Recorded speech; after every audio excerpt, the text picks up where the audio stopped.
ವೀಕ್ಷಕರೇ, ಧರ್ಮಸ್ಥಳ ಅನ್ನೋದೇ ಒಂದು ವಿಶೇಷತೆ. ಅನ್ನದಾಸೋಹ ಆಗಿರ್ಬೋದು, ಬೇರೆಯವರ ಒಂದು ಬಡ ಮಕ್ಕಳಿಗೆ ಶಿಕ್ಷಣ ಕೊಡೋದಾಗಿರ್ಬೋದು, ಎಲ್ಲ ವಿಚಾರದಲ್ಲೂ ಧರ್ಮಸ್ಥಳದ ಕೊಡುಗೆ ಅನ್ನೋದು ತುಂಬ ಅಪಾರ. ಆದರೆ ಧರ್ಮಸ್ಥಳಕ್ಕೆ ಒಂದು ಭಕ್ತರ ಕೊಡುಗೆ ಏನು ಅಂತ ನೋಡೋದಾದ್ರೆ ಇಲ್ಲೂ ಒಂದು ವಿಶೇಷತೆ ಇದೆ. ದಾವಣಗೆರೆಯಿಂದ ಒಂದು ಕುಟುಂಬ, ಜಯಪ್ರಕಾಶ್ ಅನ್ನೋರ ನೇತೃತ್ವದಲ್ಲಿ ಒಂದು ಕುಟುಂಬ 150 ಜನ, ಜಯಪ್ರಕಾಶ್ ಅವರ ಕುಟುಂಬದವರಾಗಿರ್ಬೋದು, ಹಾಗೆ ಅವರ ಸ್ನೇಹಿತರಾಗಿರ್ಬೋದು, ಒಟ್ಟು 150 ಜನರ ಒಂದು ಗುಂಪು ಏನಿದೆ, ಅವರು ಪ್ರತಿ ವರ್ಷ ಕಳೆದ 5 ವರ್ಷದಿಂದ ಪ್ರತಿ ವರ್ಷ 1001 ಅಕ್ಕಿ ಚೀಲಗಳನ್ನ ಧರ್ಮಸ್ಥಳಕ್ಕೆ ಸಮರ್ಪಣೆ ಮಾಡ್ತಾ ಇದ್ದಾರೆ. ಹಾಗಾಗಿ ಅವ್ರ ಹತ್ರ ಮಾತಾಡ್ಸೋಣ. ಅವರ ಕುಟುಂಬದವರಿದ್ದಾರೆ, ಸ್ನೇಹಿತ ಬಳಗದವರು ಇದ್ದಾರೆ, ಅವ್ರ ಹತ್ರ ಮಾತಾಡ್ಸೋಣ. ಅವ್ರ ಏನು ಉದ್ದೇಶ ಏನಿದೆ, ಹಾಗೆ ಇಲ್ಲಿನ ವಿಶೇಷತೆ ಏನು ಅಂತ ಅವ್ರ ಹತ್ರ ಕೇಳೋಣ ಬನ್ನಿ.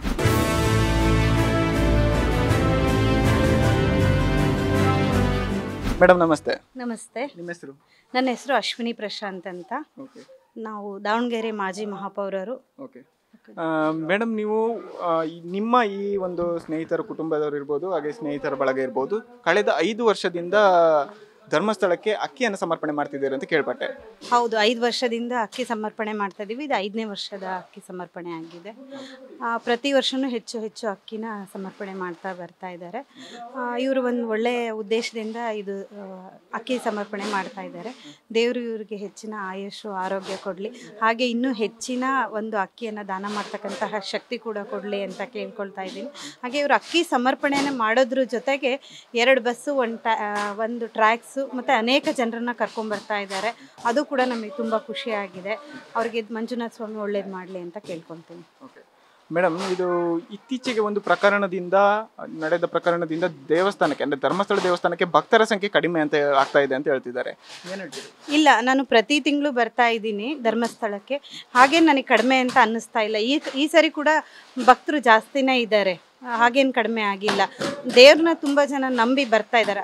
ಜನಸಂಖ್ಯೆ ಜಾಸ್ತಿನೇ ಆಗ್ತಾ ಇದೆ, ಭಕ್ತರ ಜನಸಂಖ್ಯೆ ಜಾಸ್ತಿ ಆಗ್ತಾ ಇದೆ. ಮೇಡಮ್ ನಿಮ್ಮ ಹೆಸರು? ರೂಪಾ ಮಾಡಿ. ಏನು ಮಾಡ್ಕೊಂಡಿದ್ದೀವಿ? ನಾವು ಹೌಸ್ ವೈಫ್. ಓಕೆ ಮೇಡಮ್, ಇಲ್ಲಿ ನೀವೆಲ್ಲ ಸೇರಿ ಒಂದು ಅಕ್ಕಿಯನ್ನು ಸಮರ್ಪಣೆ ಮಾಡ್ತಿದ್ದೀರಿ. ಏನು ವಿಶೇಷತೆ, ಏನು ನಿಮಗೆ ಸ್ಫೂರ್ತಿ ತಂದಿದ್ದೇನೆ? ಸ್ಫೂರ್ತಿ ಏನಿಲ್ಲ, ಮಂಜುನಾಥ ಸ್ವಾಮಿ ಕರುಣಿಸಿದ್ದಾನೆ, ಅದು ಇನ್ನೂ ಹೆಚ್ಚಿನ ರೀತಿ ಕರುಣಿಸಲಿ ಅಂತ ಹೇಳಂತ ಕೇಳ್ತೀನಿ. ಓಕೆ, ನೀವೆಲ್ಲ ರೈತರ? ಹಾಂ, ರೈತರೇನು, ಬಿಸ್ನೆಸ್ ದಾನೇಶ್ವರಿ ಮಾಡಿ. ನೀವು ನಾವು ಜಯಪ್ರಕಾಶ್ ಮಾವಿಗೆ ಧರ್ಮಪತ್ನಿ. ಮೇಡಮ್, ಎಲ್ಲರೂ ಹೇಳ್ತಿದ್ದಾರೆ ನಿಮ್ಮ ಒಂದು ನೇತೃತ್ವದಲ್ಲಿ ಈ ಅಕ್ಕಿ ಸಮರ್ಪಣೆ ಅನ್ನೋದು ಆಗ್ತಿದೆ ಅಂತ. ನಿಮಗೆ ಏನು ಸ್ಫೂರ್ತಿ ಅಂತ? ನಮಗೇನೋ ಅದು ಭಕ್ತಿ, ನಮಗೆ ಧರ್ಮಸ್ಥಳದ ದೇವಸ್ಥಾನ ದೇವ್ರ ಮೇಲೆ ನಂಬಿಕೆ ಜಾಸ್ತಿ ನಮಗೆ, ಆದ್ರಿಂದ ನಾವು ಇದು ಮಾಡ್ತೀವಿ.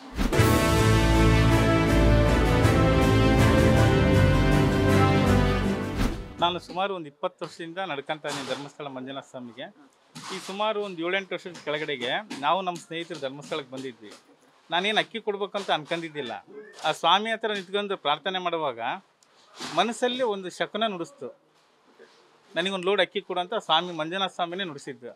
ಆ ಪ್ರಕಾರ ನಾನೇನು ಹೇಳಿದೆ ಅಂದರೆ, ಶಕ್ತಿ ಆರೋಗ್ಯ ಬಗ್ಗೆ ಕೊಡಪ್ಪ, ನಾನು ಮಾಡ್ತೀನಿ ಅಂತ ಕೇಳಿದೆ. ಅದು ಅನ್ಕೊಂಡು 2 ವರ್ಷಕ್ಕೆ ಒಂದು ಗಾಡಿ ಅಂತ ಅನ್ಕೊಂಡಿದ್ದೆ. ಒಂದು ಗಾಡಿ ಕೊಟ್ಟ ಮೇಲೆ ಸುಮಾರು ಫಸ್ಟ್ ನಡಿಗೆ 550 ಪ್ಯಾಕೆಟ್ ಕೊಟ್ಟೆ. Second time 650, second time 750, third 800, fourth 867, ಈಗ 5ನೇ ಸರಿಗೆ 1001 ಆಯಿತು. ಹೀಗೆ ಅನ್ಕೊಂಡು ಸ್ವಾಮಿ ನುಡಿಸ್ಕೊಡಪ್ಪ, ನಾನು ಮಾಡ್ತೀನಿ, ಕೊನೆವರೆಗೂ ನಮ್ಮ ಉಸಿರಿರೋರು ನೀನು ಸೇವೆ ಮಾಡ್ತೀವಿ ಅಂತ ಹೇಳಿದ್ವಿ. ಆಮೇಲೆ ಅದು ನಮ್ಮ ಸ್ನೇಹಿತರಲ್ಲಿ ಕೂತ್ಕೊಂಡು ಚರ್ಚೆ ಮಾಡಿದ್ವಿ, ಹಿಂಗೆ ನುಡಿಸ್ಬಿಟ್ಟ ಸ್ವಾಮಿ, ನಾನು ಅಕ್ಕಿ ಕೊಡ್ಬೇಕು ಅಂತೇಳಿ ನಮ್ಮ ಸ್ನೇಹಿತರೆಲ್ಲ ಒಗ್ಗೂಡಿ ನಾವು ಮಾಡೋಣ ಎಲ್ಲ ಸೇರಿ ಅಂದರು.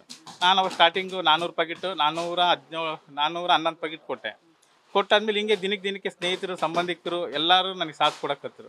ಸ್ವಾಮಿ, ನಾವು ನಿಮ್ಮ ಜೊತೆ ಕೈ ಜೋಡಿಸ್ತೀವಿ, ನಮಗೂ ಒಳ್ಳೇದಾಗಲಿ, ಎಲ್ಲರಿಗೂ ಒಳ್ಳೇದಾಗಲಿ ಅಂತೇಳಿ ಈ ಪ್ರತಿ ವರ್ಷ 5ನೇ ವರ್ಷ ಇದು ಮಾಡ್ತಾ ಇರೋದು. ಸುಮಾರು ನಾವು 105 ಜನ ಕರ್ಕೊಂಬರ್ತೀವಿ. ಅದು ಕರ್ಕೊಂಬಂದು ಅವ್ರಿಗೆಲ್ಲ ಒಂದು ಸ್ವಾಮಿ ದರ್ಶನ ಮಾಡಿಸಿ, ಪ್ರತಿಯೊಂದು ಅವ್ರಿಗೆ ವಸತಿ ಆಗಿರ್ಬೋದು, ಏನೇ ಒಂದಾಗಿರೋದು ಕಷ್ಟ ಸುಖಗಳನ್ನ ಎಲ್ಲ ಸ್ವಾಮಿ ಬಗೆಹರಿಸ್ತಾನೆ. ಒಂದು ನಂಬಿಕೆ ನಮ್ಮ ಹತ್ರ ಭಾಳ ಇದೆ. ಚೆನ್ನಾಗಿ ಎಲ್ಲರಿಗೂ ಆಶೀರ್ವಾದ ಮಾಡಿದ್ದಾನೆ ಸ್ವಾಮಿ. ದಿನಕ್ಕೆ ನಮ್ಮ ಕೊಟ್ಟಂಥ ಭಕ್ತಾದಿಗಳ ಕುಟುಂಬಕ್ಕೆ ಹೆಚ್ಚಿನ ರೀತಿಯಲ್ಲಿ ಆರೋಗ್ಯ ಬಗ್ಗೆ ಕೊಟ್ಟು ಅವ್ರ ಕುಟುಂಬ ಚೆನ್ನಾಗಿ ಬೆಳೀಲಿ, ಇನ್ನೂ ಹೆಚ್ಚಿನ ರೀತಿಯಲ್ಲಿ ಸೇವೆ ಮಾಡಲಿ ಅಂತ ಆ ಭಗವಂತ ಮಂಜುನಾಥ ಸ್ವಾಮಿಯಲ್ಲಿ ಕೇಳ್ಕೊಳ್ತೀನಿ. ಸರ್, ನಿಮ್ಮ ಜೊತೆಗೆ ನೀವು ಈ ನಿರ್ಧಾರ ತಗೊಂಡಾಗ ಇವರೆಲ್ಲರೂ, ನಿಮ್ಮ ಕುಟುಂಬಸ್ಥರು ಇರ್ಬೋದು, ನಿಮ್ಮ ಸ್ನೇಹಿತರು ಇರ್ಬೋದು, ಎಲ್ಲರೂ ನಿಮಗೆ ಒಂದು ಬೆಂಬಲವನ್ನು ಕೊಟ್ಟರು. ಇವ್ರ ಬಗ್ಗೆ ಏನು ಹೇಳಕ್ಕೆ ಇಷ್ಟಪಡ್ತೀನಿ? ಎಲ್ಲರಿಗೂ ಶುಭ ಹಾರೈಸ್ತೇನೆ. ನಾವು ಏನೇ ಮಾಡಿದ್ರು ಒಂದು ಒಳ್ಳೆಯ ಕೆಲಸಕ್ಕೆ ನನ್ನ ಜೊತೆ, ನಮ್ಮ ಇಡೀ ಕುಟುಂಬದವರೆಲ್ಲ ನನ್ನ ಜೊತೆ ಸಾಥ್ ಕೊಡ್ತಾರೆ.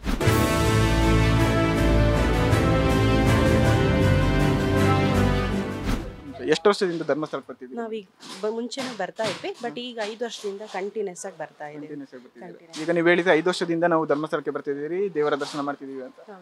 ಈಗ 5 ವರ್ಷ ಮುಂಚೆ ನೀವು ಬರೋದಕ್ಕೂ ಈಗ ಬರ್ತಿರೋದಕ್ಕೆ ಏನ್ ಡಿಫ್ರೆನ್ಸ್ ಕಾಣ್ತಿದ್ದೀವಿ ಧರ್ಮಸ್ಥಳದಲ್ಲಿ? ಅಂದ್ರೆ ದೇವರಲ್ಲಿ ಯಾವಾಗಲೂ ನಂಬಿಕೆ ಇರುತ್ತೆ ರೀ, ಬಟ್ ಇವಾಗ ನಾವು 5 ವರ್ಷ ಪ್ರತಿ ವರ್ಷದಿಂದನೂ ನಮ್ಮ ಕುಟುಂಬ ಸಮೇತ ಬಂದಿರೋದ್ರಿಂದ ಸೊ ದೇವರಲ್ಲಿ ಭಕ್ತಿ ಜಾಸ್ತಿನೇ ಹೆಚ್ಚಾಗಿದೆ. ಸೊ ಭಗವಂತ ನಾವೇನು ಕೇಳಿದ್ರು ನಮ್ಗೆ ಅದನ್ನು ಕರುಣಿಸ್ತಿದ್ದಾನೆ, ಒಂದು ನಂಬಿಕೆ ಇಟ್ಕೊಂಡು ಇದು ಸನ್ನಿಧಿಗೆ ಬರ್ತಾ ಇದ್ದೀವಿ ರೀ. ನೀವು ಈ ದೇವಸ್ಥಾನದ ಒಂದು ಶ್ರೇಷ್ಠತೆ ಪಾವಿತ್ರತೆ ಬಗ್ಗೆ ಹೇಳೋದಾದ್ರೆ? ಅದು ಪಾವಿತ್ರ ಇರೋದಕ್ಕೇನೆ ತಾನೇ ಜನ ಎಲ್ಲ ಬರೋದು, ಭಕ್ತಿನ ನೆನೆಸ್ಕೊಂಡು ದೇವರನ್ನ ಆಶೀರ್ವಾದ ಪಡೀಲಿಕ್ಕೆ ಅಂತಾನೆ ಬರೋದು. ಸೊ ಎಲ್ಲ ಇದರಿಂದನೂ ಒಳ್ಳೆ ರೀತಿಯಿಂದನೇ ಒಳ್ಳೇದಾಗ್ತಾ ಇದೆ. ನಿಮ್ಮ ಪ್ರಕಾರ ಏನು ಇಲ್ಲಿಗೆ ಧರ್ಮಸ್ಥಳಕ್ಕೆ ಭಕ್ತರ ಸಂಖ್ಯೆ ಬರೋದು ಕಡಿಮೆ ಆಗಿದೆಯಾ ಜಾಸ್ತಿ ಆಗಿದೆಯಾ? ಭಕ್ತರು ಬರೋರು ಎಲ್ಲಿದ್ರು ಹೆಂಗಿದ್ರು ಬಂದೇ ಬರ್ತಾರೆ ರೀ. ಅದು ಏನೇ ಮೂಢನಂಬಿಕೆ ಏನೇ ಇದ್ರೂ ಅದು ಭಗವಂತನ ಇಚ್ಛೆ.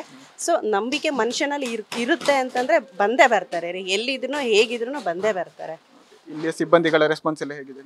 ತುಂಬಾ ಚೆನ್ನಾಗಿದೆ ರೀ, ತುಂಬಾನೇ ಚೆನ್ನಾಗಿದೆ, ತುಂಬಾ ಚೆನ್ನಾಗಿ ವ್ಯವಸ್ಥೆ ಎಲ್ಲ ಹೇಗಿದೆ? ತುಂಬಾ ಚೆನ್ನಾಗಿದೆ ರೀ. ಅದು ನಾವು ಹೇಳೋದೇ ಬೇಡ, ಸೊ ಅದಕ್ಕೆ ರೆಕಗ್ನೈಸೇ ಮಾಡಿದ್ದಾರೆ.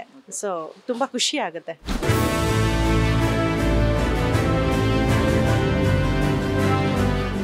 ಸ್ನೇಹಿತರೆ, ದೇವರು ನಮಗೆ ಏನು ಕೊಟ್ಟಿದ್ದಾನೆ ಅನ್ನೋದಕ್ಕಿಂತ ನಾವು ದೇವರಿಗೆ ಏನು ಕೊಟ್ಟಿದ್ದೀವಿ ಅನ್ನೋದು ತುಂಬ ಇಂಪಾರ್ಟೆಂಟ್ ಆಗುತ್ತೆ. ಯಾಕಂತ ಹೇಳಿದರೆ ಒಬ್ಬ ಭಕ್ತಿಯಿಂದ 1 ರೂಪಾಯಿ ಕಾಣಿಕೆ ಹಾಕಿದರೂ ಕೂಡ ಅದು ದೇವರಿಗೆ ಸಮರ್ಪಣೆ ಆಗುತ್ತೆ. ಹಾಗೆ ಇವರ ಹಾಗೆ 1001 ಅಕ್ಕಿ ಮೂಟೆಯನ್ನು ಕೊಟ್ಟರು ಕೂಡ ಅದು ದೇವರಿಗೆ ಸಮರ್ಪಣೆ. ಯಾಕಂತ ಹೇಳಿದರೆ ಇವರು ಬರೀ ದೇವರ ಕೆಲಸವನ್ನು ಮಾಡ್ತಿಲ್ಲ, ಜನಸೇವೆಯನ್ನು ಕೂಡ ಮಾಡ್ತಿದ್ದಾರೆ.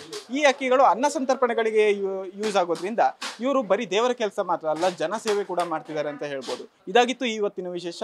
ಇನ್ಸೈಟ್ ಟ್ರಸ್ಟ್ನೊಂದಿಗೆ ನಾನು ರಂಜಿತ್ ಶೆಟ್ಟಿ.